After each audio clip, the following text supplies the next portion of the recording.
You're watching ABC4 News, celebrating 75 years. We turn now to the rare political showdown at the Tennessee state capitol, the first partisan expulsion in the state's modern history. The Republican majority voting out 2 Democratic lawmakers for allegedly violating House rules when they joined protests calling for stricter gun laws. ABC's Faith Abube is in Washington with the latest. The fallout after the Republican supermajority in the Tennessee State House took the extremely rare step of ousting 2 of their Democratic colleagues. Expelled from the House of Representatives of the 113th Assembly of the State of Tennessee. A 3rd Democrat, Representative Gloria Johnson, narrowly surviving the expulsion. It might have to do with the color of our skin. Johnson, a white woman, joined her 2 black colleagues, Representatives Justin Pearson and Justin Jones, last week in a protest on the House floor, demanding stricter gun laws in the wake of the Nashville Christian elementary school shooting that killed 6 people, including 3 children.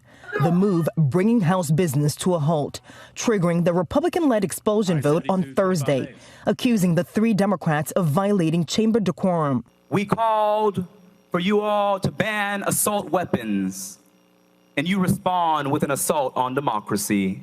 We're going to continue to fight to ensure that more lives are not lost to the epidemic of gun violence. Overnight, President Biden weighing in, writing in part, rather than debating the merits of the issue, these Republican lawmakers have chosen to punish, silence, and expel duly elected representatives of the people of Tennessee. Former President Barack Obama also sharply criticizing the Tennessee Republicans who voted to oust their Democratic colleagues, writing in part, silencing those who disagree with us is a sign of weakness, not strength, and it won't lead to progress.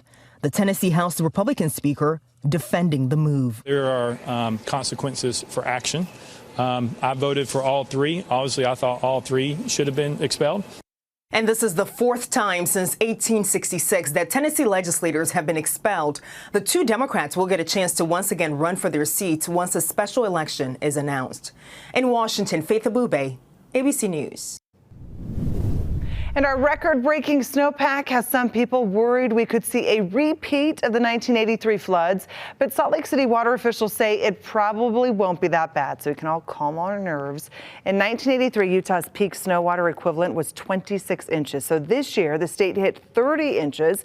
We spoke with a woman from the Salt Lake City's Department of Public Utilities who says, although we've gotten a lot more snow, other factors make it less likely for severe flooding.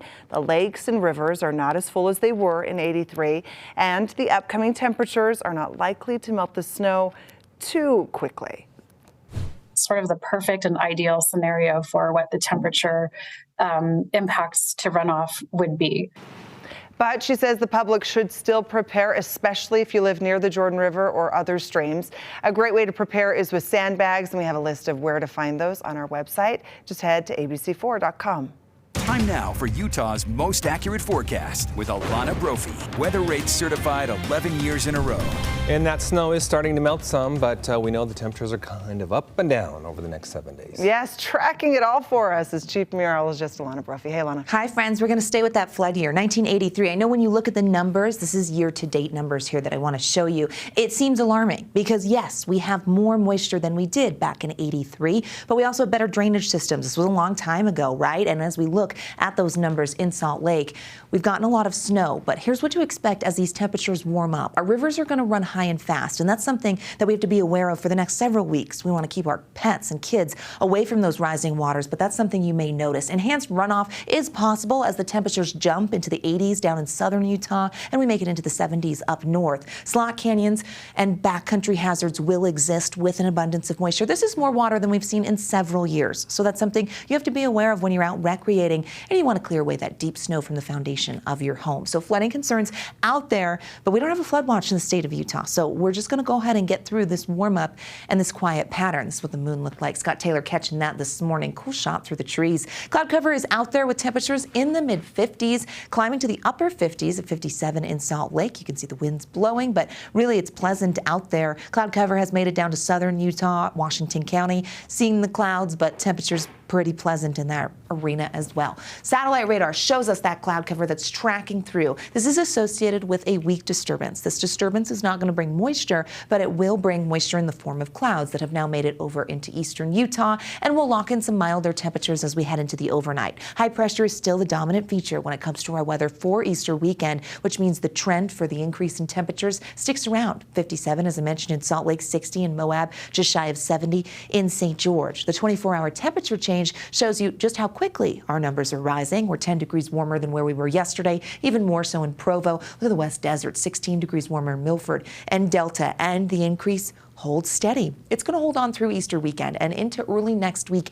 and then some changes are ahead. I'm going to break those down as we kind of get through here. As I mentioned, Utah does not have a flood watch, but our neighboring state of Nevada near Elko and Ely, they're dealing with it, and this ridge of high pressure is also impacting them. Lots of snow in that area as well.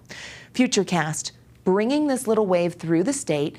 Increased clouds make it over to eastern Utah. Here we are by tomorrow morning. Watch the clock in the corner of your screen. So starting off our Saturday with cloudy conditions, but then we begin to clear.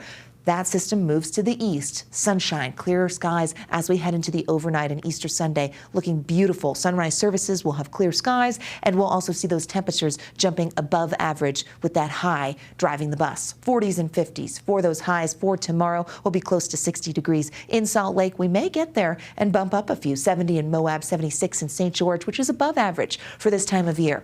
Notice those mountain valleys warming into the 40s and 50s. Overnight lows staying above freezing in northern Utah and our valleys, teens and 20s in higher elevations. We'll be warmer in Randolph. They were minus 15 this morning. They're going to be 17 for the overnight. We've got 50s and 60s out there for those temperatures. You can kind of see there looking pretty good. St. George, 70s. 80s, high 80s. Oof, I'm not saying hello to them. I'm saying those are some high 80s.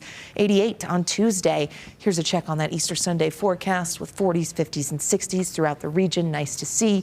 Dry pattern for the next 5 days. And then we start to see a cold front moving in. That's going to back temperatures off just a little bit. We increase cloud cover, and then the chance of some moisture late week next week. But a prolonged period here of pretty quiet conditions and a beautiful Easter Sunday ahead with a high of 63.